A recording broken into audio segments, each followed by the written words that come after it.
Hello, I'm John Rossi, a touring drummer with the love of all things animal.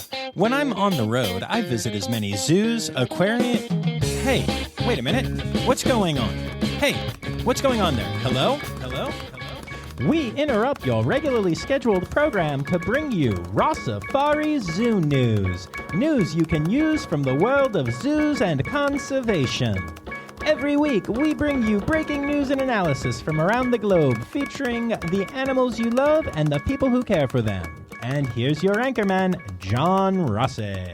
Hi, hello, how are you? Welcome back to Rossifari Zoo News, your look at everything going on in the world of zoos, aquariums, conservation, and general animal weirdness. And y'all, before we get started with anything else this week, I need to tell you that this episode is going to be a little bit different. This is going to be one of those catch-up episodes. I've done this once or twice before. And basically, I don't know if I've talked about this on here or not yet. But so I'm currently recording this on Saturday, August 30th, the day after the last episode came out. And the reason I'm doing that is that I'm going on vacation next week. I finish the Neil Diamond tribute show that I'm playing at Totem Pole Playhouse tomorrow. And then I hop a plane at 6 a.m. Monday morning, and I am going to San Diego for the week for a vacation. Now, don't get it twisted. I will be doing a couple interviews while I'm out there. But outside of those interviews, I am on vacation.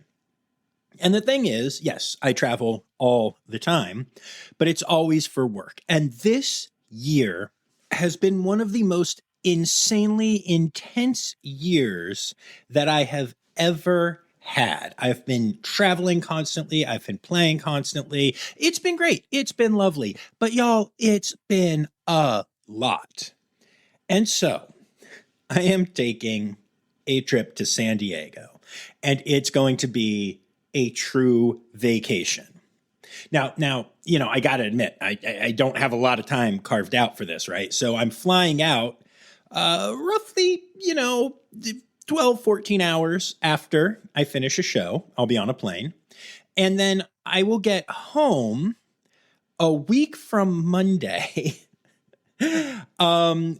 at midnight. So technically Tuesday morning at midnight. And I start rehearsals for the $1 Million Quartet at Walnut Street Theater in Philadelphia at 10 a.m. on Tuesday.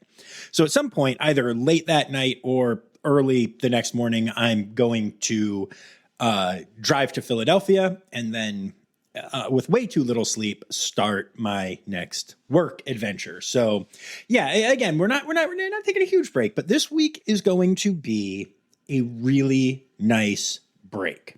I'm going to spend every day at either the zoo or the safari park. Zoe and I are going to a roar and snore safari where we get to sleep at the safari park one of the nights. It's going to be incredible. But in order to make sure that I actually have a real break and a real vacation, I am recording this early and doing a bunch of the stories that have been sent to me that just, fell through the cracks. I didn't get to them for whatever reason in the last couple of weeks, but that I think are zoo news worthy. So the only real reason I'm telling you that is if you send me stuff for this week's episode and none of the things you send me appear, it's not because I secretly hate you. I might, but you don't know if that's true or not.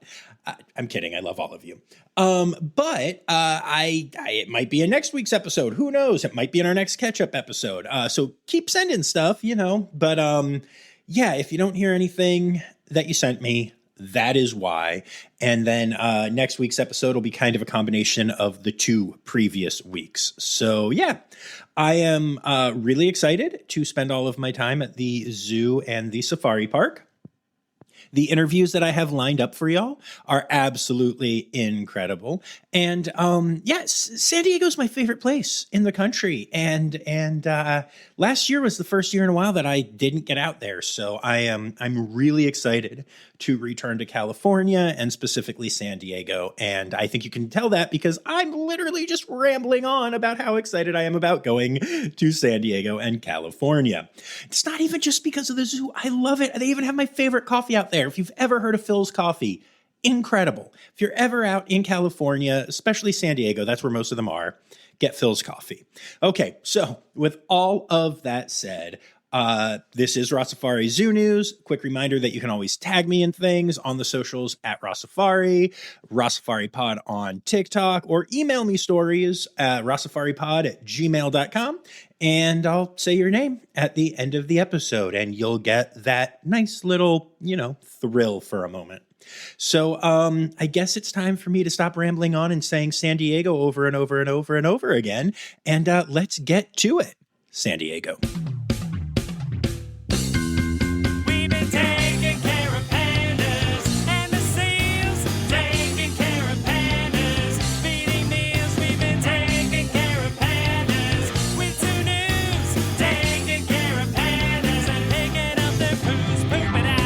All right, y'all. So you know that whole thing about the best laid plans of mice and men and all that jazz? Well, it turns out that after I recorded that lovely intro talking about how I was not going to do any work in San Diego, I got really tired. And then the rest of my time before my trip was really busy, and so I ended up not being able to actually record the episode that I thought I was going to be able to record. And so I decided, what could I do while I'm out here? I don't want to spend a ton of time working on an episode while I'm on vacation, but I did want to get Zoo News out.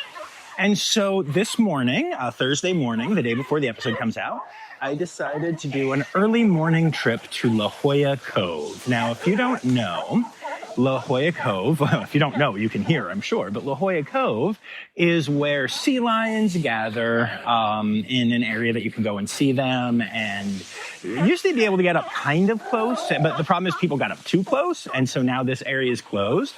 But I'm only a couple of feet away from some wild sea lions, and there are some pups here, and it's just magical. And so I decided that I was going to come here and I was going to record this episode of Zoo News. I'm just going to record all the audio right here. And if you hear the ocean and you hear the sea lions, I got to figure that only makes it more Zoo Newsy. And I'm not going to do my usual, edit if I misspeak or something. I'm just going to read this, kind of like a live news episode. And then I'll get back to the place tonight and shove it into my, shove the songs into the right place and call it an episode. So I hope you guys, I don't even know if you can hear all of the craziness right now, but it's really fantastic here.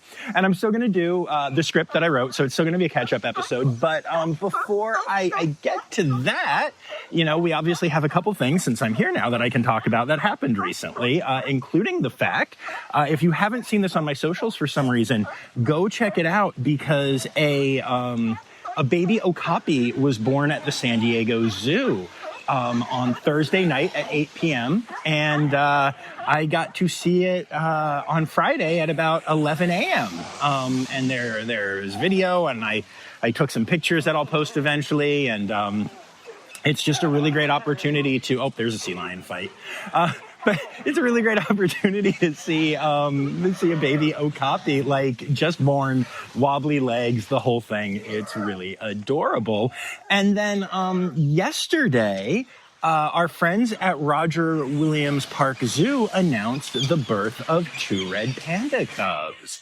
And so obviously that's really, really exciting. And I'm going to talk to Corey there, and hopefully we can get a little more info and get some pics of them at some point here.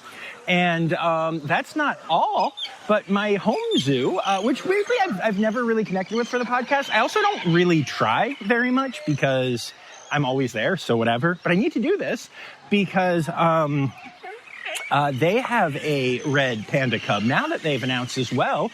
It's a singlet and born to Mogwai, the father, and Himalaya, the mother, and it's doing incredibly well. And they actually are going to have structured viewing times. Unfortunately, the mother did not decide to raise it.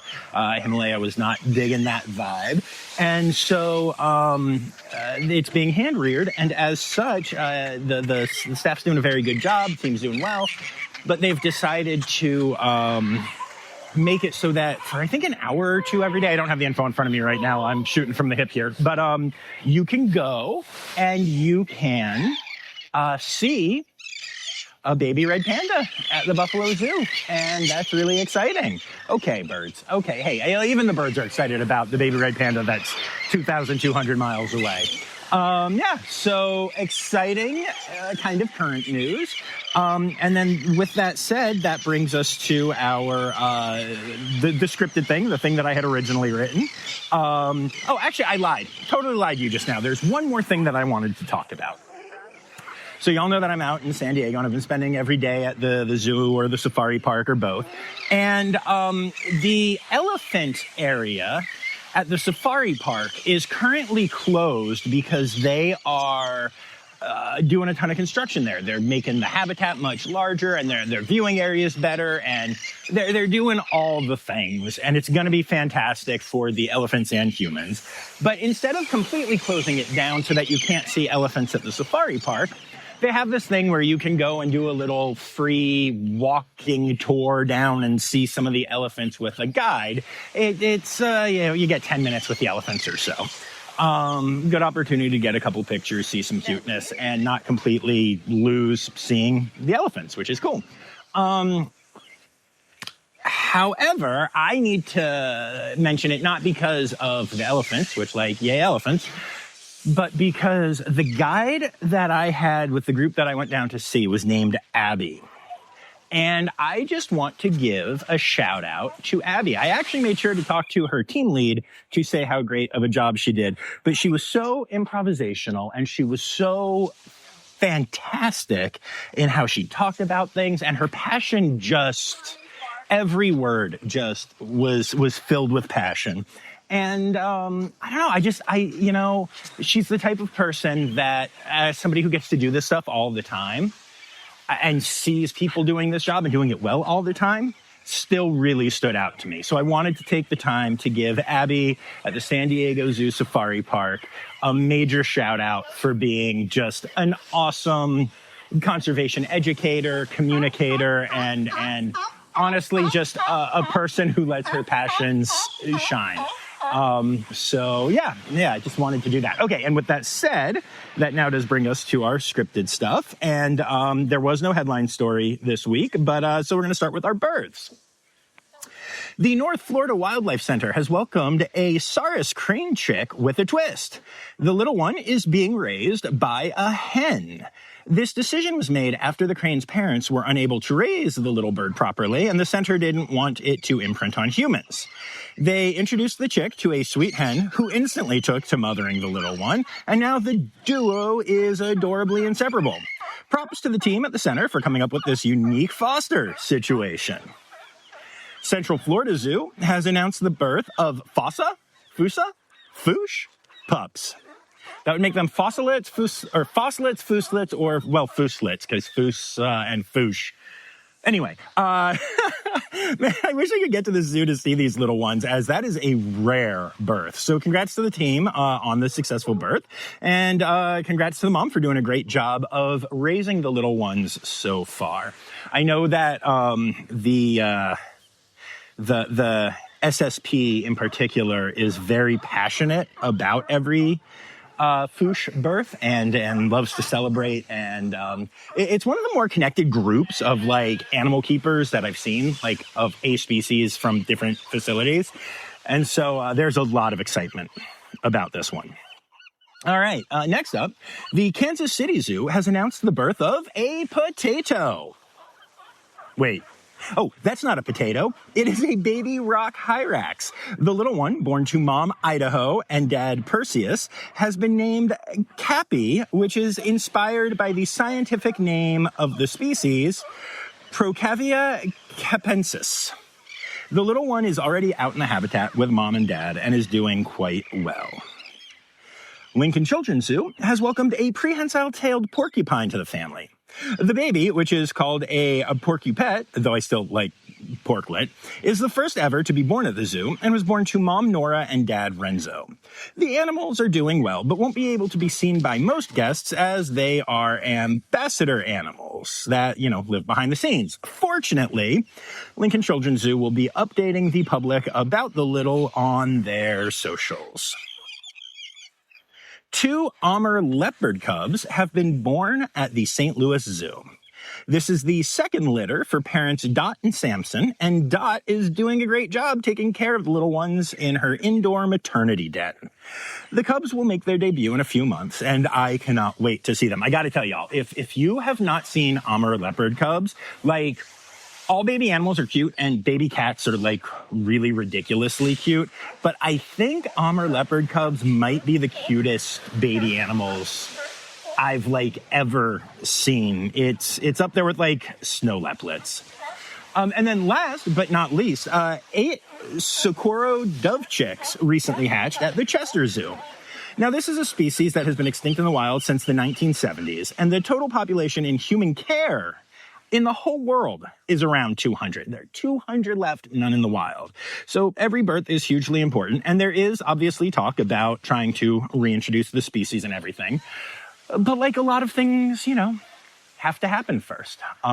So hopefully the population in human care continues to grow and these reintroductions can happen. And that brings us, of course, to our deaths for the week. And I do actually want to start this section with a bit of a disclaimer. I was thinking about this, and I was thinking it's almost weird to have a deaths section or an obituary section, whatever you want to call it, in a episode of The Best of the Rest, of the stories that I skipped, because it implies that these deaths were almost less important or less impactful or something like that, and I don't want anyone to think that that is the case. Instead, I just, I know I've talked about this before and about the fact that it's hard to do these death announcements and these obituaries, call them what you will, time after time. It is genuinely challenging, especially because, there are a whole lot of zoos that have a whole lot of animals, and animals die. And they announce those deaths. And if I put everyone in here, the entire episode would just be lost animals. And, I don't want to do that. At the same time, every passing is important. But also, just as I do this, sometimes I find, I write up 5, 6, 7 of them. I write up the ones that have challenging stories around them. And as I write, or especially if it's an animal that mattered to me, that is one that I got to know, it's emotionally challenging. And so that is why sometimes I don't include all of the deaths. It's nothing against the animals or the keepers. I've often thought of actually getting rid of this section because since I can't put all of them in, I kind of feel like it's almost unfair to pick and choose. But I've had so many keepers tell me that they like it and appreciate it and that it gives them a sense of closure that I don't feel like I can do that. But anyway, that is why I pick and choose sometimes, and that is why I have some in here. But it is never anything against the facility, the animals, the keepers, any of that. I probably didn't have to say that, but I wanted to, and it's my podcast. So here we go. The Oklahoma City Zoo has said goodbye to Boomer, a 9-year-old male cheetah. The cause of passing remains undetermined even after a thorough necropsy, which showed no signs of illness or physical trauma of any kind. The median life expectancy of a cheetah in an AZA facility is just over 12 years, so Boomer was an older cheetah, but was not yet considered geriatric. Losing a beloved animal is always hard, and not getting answers has to make it just so much harder. So I am sending all my love to the team at the zoo. Dopsy, the female rhino at Potter Park Zoo, passed away recently after a sudden decline in health around a month before her passing. When her health started to decline, the team found signs of an obstruction in her upper gastrointestinal tract. She began eating and defecating well, clear signs of improvement, but she then started showing signs of gastric ulcers. So that treatment was initiated. She again started showing signs of improvement before declining again, and another obstruction was discovered. Aggressive treatment was initiated, but as her health declined, the decision was made to euthanize her. It's always so hard to lose a beloved animal, especially after a team puts in such hard work to fix the issues, and they just keep showing up. So I know the keeper, staff, and the vet teams are hurting over this loss even more than usual. A necropsy will be performed to help the team, hopefully, better understand what happened. And the Sedgwick County Zoo recently said goodbye to Sweetie Pie, a 53-year-old female hippopotamus that lived at the zoo since 1972. She was the oldest living hippo in North America. She passed away after age-related issues became too much for her to have a good quality of life, which makes, all the sense, given her advanced age. Now that both of the hippos that called the zoo home have passed away, the area that they lived in will be repurposed to feature a different species, though no decision has been made about what species will be there yet. So it's truly the end of an era for our friends at Sedgwick County Zoo. It's amazing to think about all of the keepers, vets, interns, and guests that were inspired by that one hippo over all those years. What an absolutely amazing legacy. And then moving on from births and deaths, we get to the rest of our zoo news section. The Oregon Zoo has partnered with the National Park Service to help save endangered newts. The newts in question are a tiny species that are found in Crater Lake. I knew I would stumble eventually. Anyway, the newts in question are a tiny species that are found in Crater Lake, known as the Manama newt. And that's different than the Muppet newts, which should be known as the Manamana newt. Yes, I had fun with that one. Anyway, warming temperatures there in the area have given a competitive imbalance in favor of the chief predator of this newt species, which is the signal crayfish, which has seen a huge population boom due to the rising temperatures. The zoo has taken a population of newts into its care for study and breeding with the intention of releasing the offspring back into the wild with the hope of competing against the crayfish population.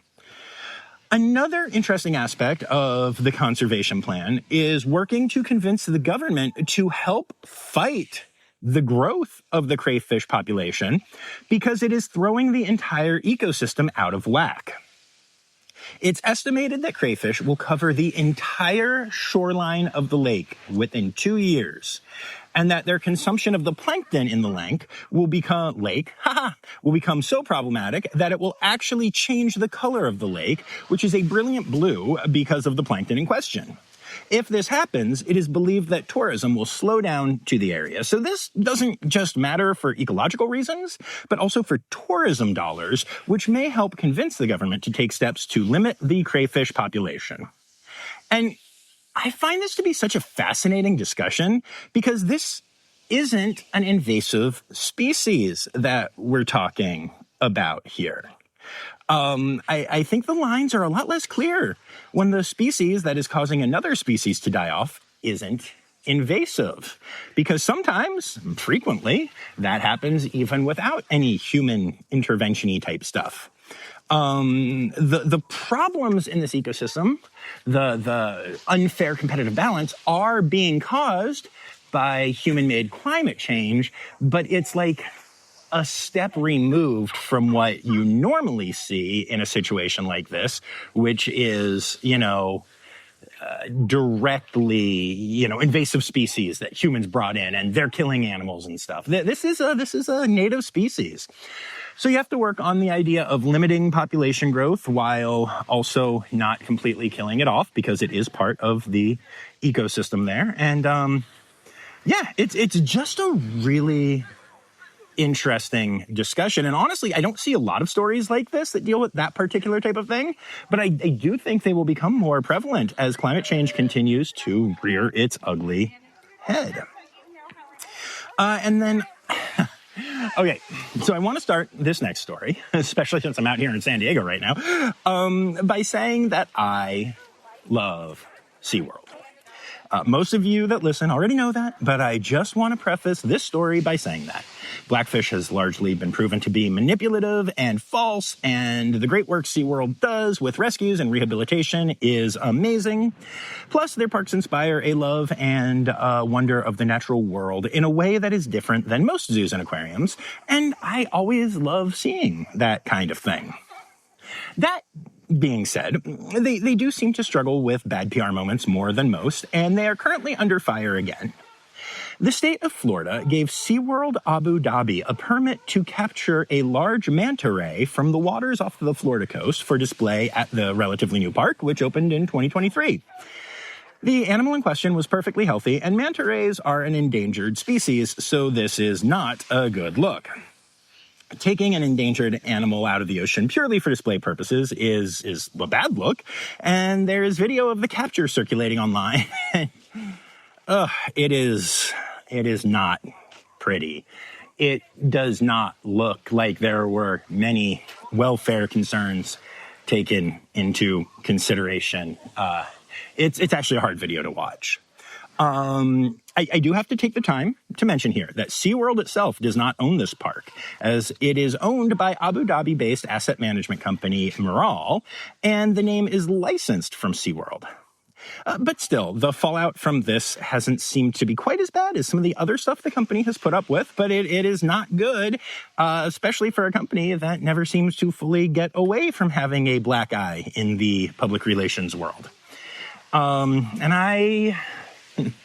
This is the part where I usually try to come up with hey, here is at least one redeeming part about this otherwise challenging story. But I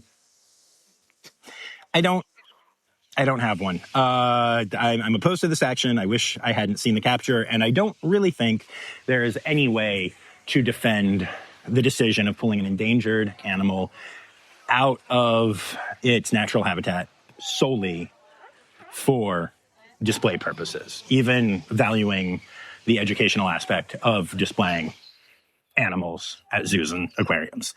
And actually, okay, so I wrote all of that last week, but here's a fun fact.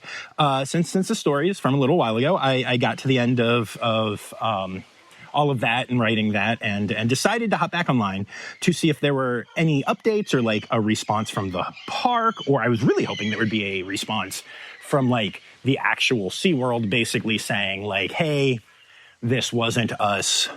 Yell at the company that did it. We just license the name.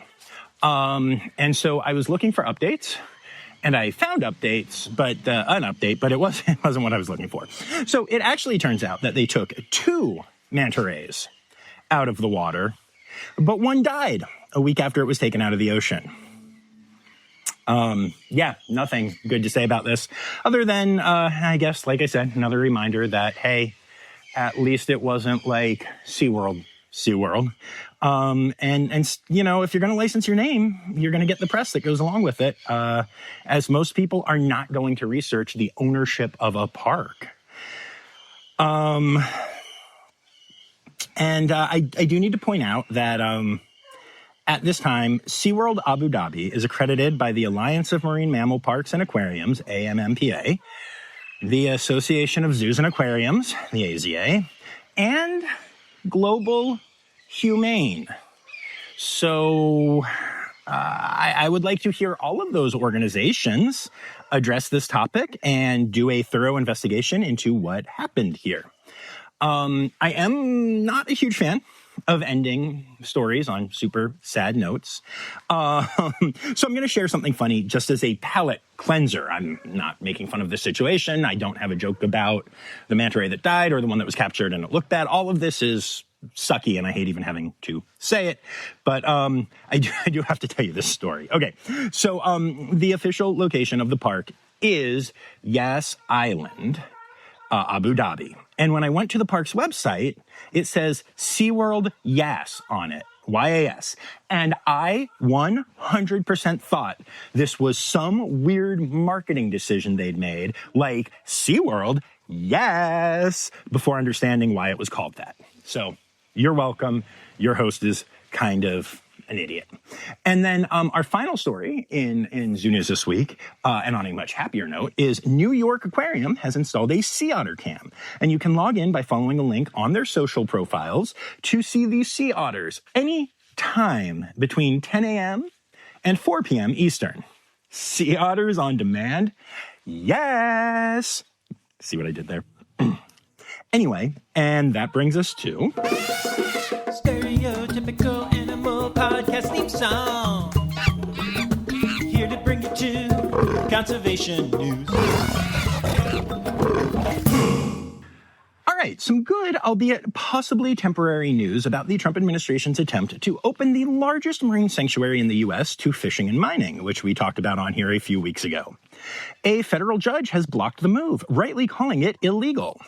While this is a great victory, it is a temporary one, as this will continue to make its way through the courts and eventually will reach the Supreme Court most likely, which has showed a willingness to go along with the Trump administration on most of their schemes, regardless of legal precedent or constitutionality or anything like that. Still, any delay, any postponement, anything that prevents or even pauses this plan is a great thing for our oceans. And who knows, maybe they'll get the permanent win that they so rightly deserve. But even with that court victory, we have another story that is a reminder of how politics can affect animal conservation. A wildlife commissioner in New Mexico was recently fired after email leaks showed she had been privately coordinating with anti-wolf groups on a PR campaign against Mexican gray wolves, a species that numbers around 300 total animals left in the wild. The plan was to frame wolves as problematic for farmers and ranchers, preying on long-held, though disproven beliefs about the animals in the hopes of slowing down or stopping conservation efforts entirely. I am so glad these emails leaked and that the commissioner was fired. All right, so in Zoo News, we talked about the Oregon Zoo working to limit the growth of one species to save another, and now we have a story about that in conservation news as well. The American Bird Conservancy has started a program in Hawaii using drones to wipe out mosquito populations, which will help combat avian malaria, a major problem on the islands. Now, in this case, the mosquitoes are an invasive species, so the moral dilemma is not there. And I think it's really cool that drones are being used in this way. Still, I'm not going to lie, reading these stories week after week, both the ones that make the pod and the ones that don't, sometimes I feel a little weird, I guess, about all the environmental engineering we have to do just to combat the constant problems our species creates.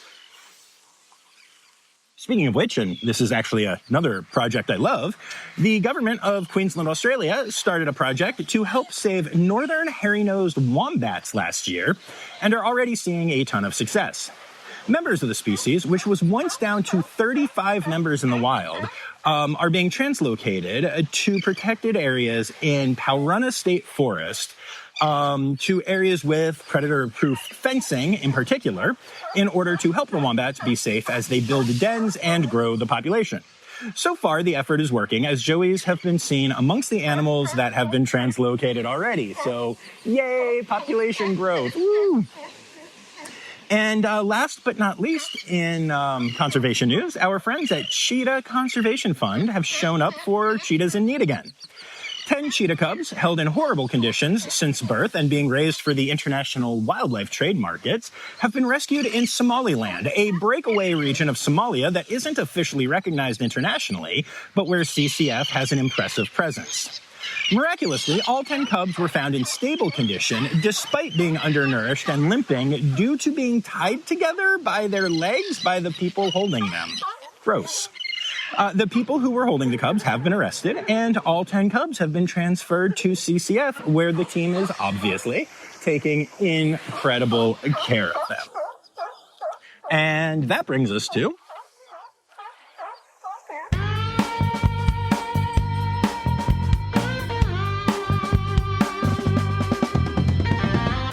In other news, a major scientific reclassification has taken place, though it's one that won't surprise longtime Rossifari listeners.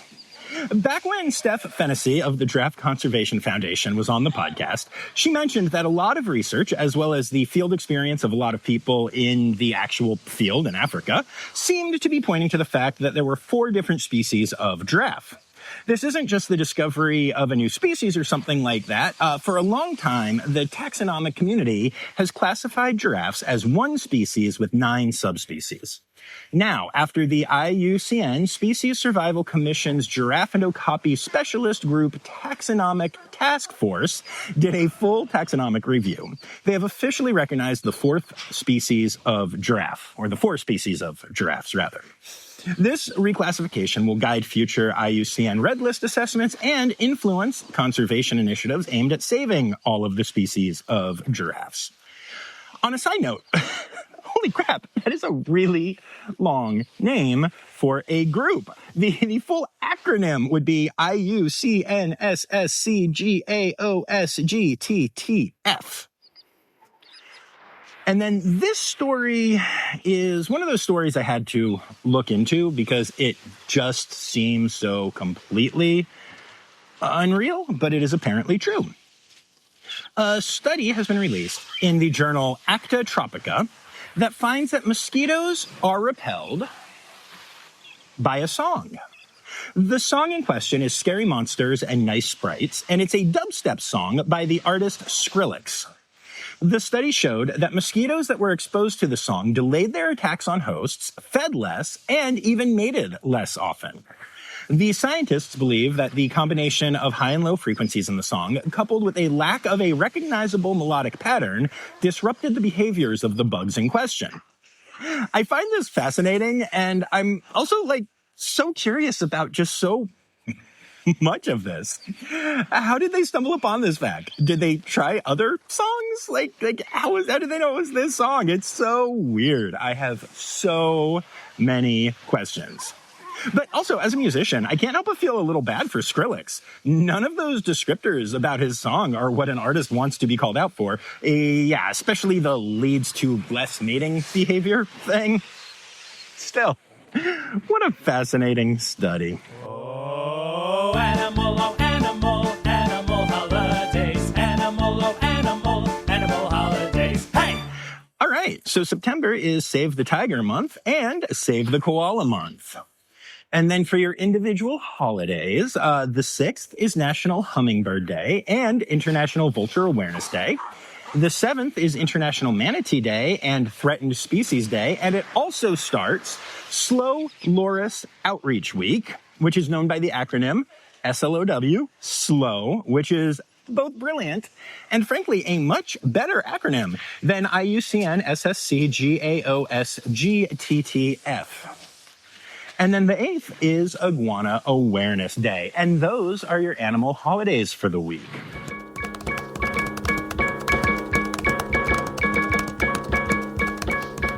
All right, well, there you have it, folks. So me and some sea lions and some birds all brought you zoo news this week.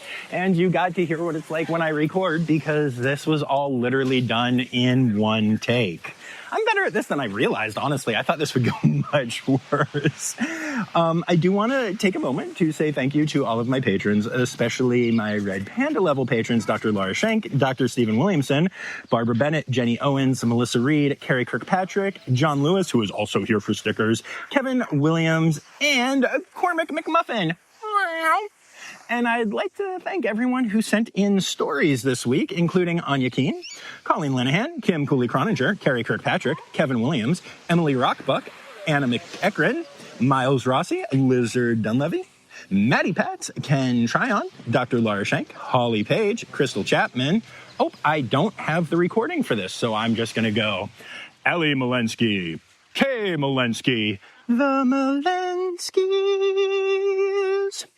Dr. Natalie Taco, Amanda Berg, Sam Evans, Dr. Zoe Rossi, Jay Meredith, Ann Yoshioka, Marianne Rossi, Barbara Bennett, Melissa Reed, Michaela Beretka, JC Becerra, Becca Robinson, Stephanie Hare, Chris Infield, and Justin Williams. Thank you all so much for contributing.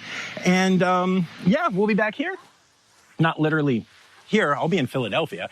But we will be back in your ears and in your feed on Tuesday with a new interview episode, and back here on Friday with a much more normal Zoo News episode. As normal as I get, anyway. And until then, remember, friends, the words Newsy credits backwards are Steider, you swim. The Rossifari podcast is produced, hosted, and engineered by John Rossi. Editing and fact-checking by John and Dr. Zoe Rossi. Our theme song is Sevens by Nathan Burke, performed by Nathan and John. Interrupting John theme and additional voices by Taylor Isaac Gray. You can reach John directly on Instagram and Facebook at Rossifari or by email at rossifaripod@gmail.com. Rossifari is part of the Daydreamer Media Network. Now, stop listening to me and go visit a zoo.